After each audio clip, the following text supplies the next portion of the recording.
E aqui no terceiro clipe eu quero falar de uma qualidade do jogo do Djokovic que eu ouvi pouquíssimas pessoas falar aí ao longo de todos esses anos, mas que para mim é um dos principais pontos fortes do Djokovic.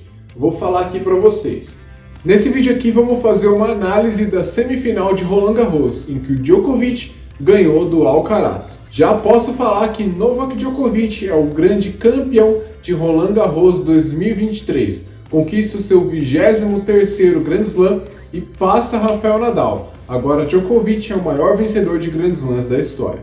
Lancei um vídeo falando aí sobre os 10 momentos mais marcantes da carreira do Djokovic logo após a final. E agora vou fazer aquela tradicional análise tática aqui no Backhand Brasil. Quero falar para mim quais foram os 3 principais pontos que fizeram o Djokovic derrotar o Alcaraz. Acho que esse vídeo aqui vai ter bastante visualização, então deixa eu aproveitar rapidinho antes de rodar a vinheta para falar sobre o e-book Guia Rápido do ATP Tour, que eu mesmo escrevi e é de graça.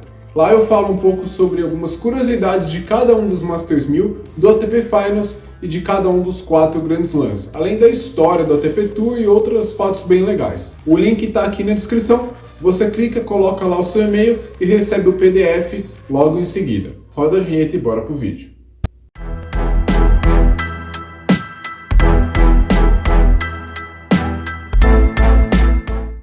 Bom, estava escrito na thumbnail do vídeo, né, que a experiência prevaleceu nesse jogo do Djokovic contra o Alcaraz. Então, ao longo aqui da análise, eu vou falar muito essa palavra. O primeiro ponto, que para mim foi fundamental para o Djokovic vencer o Alcaraz, foi ele se impor. Muitas partidas que o Alcaraz ganha, ele ganha na base da intimidação. Não no mau sentido, não. Intimidação no sentido do jogo mesmo. Ele começa a partida num ritmo tão intenso e colocando tanta velocidade na bola, que o adversário acaba tomando um susto e não joga tudo que ele sabe. E aí o Alcaraz vai ganhando game em cima de game e acaba vencendo o jogo. O Djokovic sabia que ele não podia entrar de guarda baixa ou só se defendendo contra o Alcaraz. Claro, o Alcaraz é mais jovem que o Djokovic e provavelmente até tem mais gás do que ele. Mas o Djokovic sabia que entrar segurando a bola e não ir para a trocação com o Alcaraz, pelo menos nos primeiros games, era a receita do fracasso. Então a gente viu um Djokovic se impondo contra o Alcaraz, e isso casa muito com a análise que eu fiz da Biadade semana passada, né? Em que eu falei sobre mandar recados num jogo de tênis. Djokovic aqui trouxe um clipe em que ele faz um saque, pega uma bola aí já no swing volley, vai para cima, fechando a rede contra o Alcaraz, realmente indo para cima, mandando um recado para o Alcaraz. Olha, você solta muita mão na bola, você realmente tem muito talento, joga muito tênis, mas eu sou o Djokovic e eu tô aqui. Djokovic soube se impor, principalmente nos primeiros games, e isso foi chave para ele conseguir essa vitória. A experiência do Djokovic não deixou ele entrar de guarda baixa. O segundo ponto que permitiu o Djokovic ganhar do Alcaraz foi ele ter a experiência de fazer as jogadas do Alcaraz antes do Alcaraz. Estou falando especificamente do drop shot, que é uma jogada aí que marca o jogo do Alcaraz, né? Realmente, aquele drop shot em que ele faz um inside out fugindo para um forehand e dá um drop shot ali com um forehand na cruzada, é uma jogada realmente marcante do jogo dele. Mas o Djokovic não ficou esperando o Alcaraz tomar a iniciativa de fazer essas bolas e ele mesmo foi para as deixadinhas, chamando o Alcaraz para a rede. E melhor ainda, Djokovic soube ler, uma vez que ele deu o drop shot, se o Alcaraz ia devolver um drop na paralela ou na cruzada. E fez alguns pontos assim, principalmente no primeiro set. Mais uma vez, a experiência do Djokovic não deixando o Alcaraz tomar a iniciativa, mas ele se antecipando e usando as jogadas do Alcaraz contra ele mesmo. Uma grande aula tática e uma lição do Djokovic pra gente.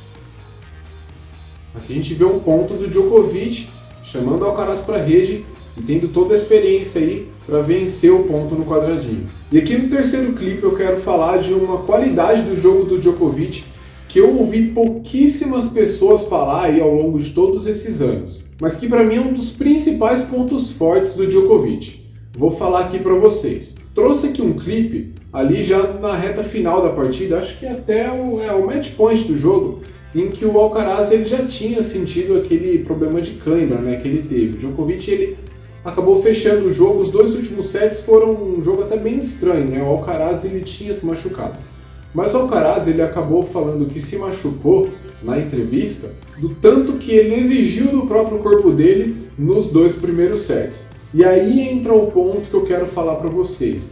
O Djokovic ele tem uma grande qualidade no jogo dele, que é ele sabe cuidar e administrar muito bem o seu físico.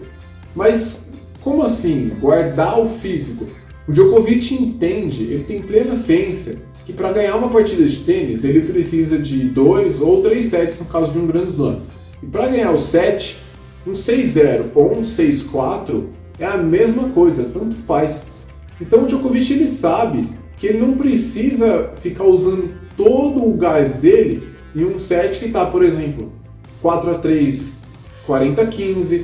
Ele não fica usando todo o potencial físico dele em pontos que não são tão valiosos assim. Esse negócio de que todo ponto vale a mesma coisa é uma grande mentira. É óbvio que um ponto que está 0-0 vale menos do que um ponto que está 40 iguais. Então você pode reparar aí nos jogos do Djokovic, principalmente agora que ele está mais velho, que muitas vezes ele começa, por exemplo, a ganhar um 7-3-1, ele diminui a intensidade de 100 ou de 95 para 80 e vai levando ali o set, ele até aceita uma quebra para fechar no 6-4 e guarda energia para o set seguinte. Ele não fica jogando igual um louco tentando fechar o set de 6-0 só para falar que fez 6-0.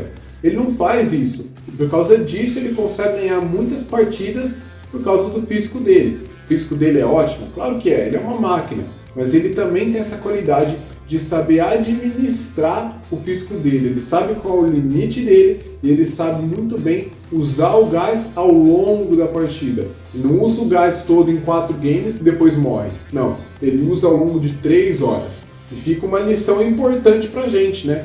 Às vezes a gente quer ficar aí jogando contra um amigo, quer fazer 6-0, ou jogando um torneio, quer fazer 6-1, sendo que às vezes uma partida tá 5-1 pra você no primeiro set, você só precisa de um game, não precisa ficar sentando a mão na bola não, uma hora esse game vai vir.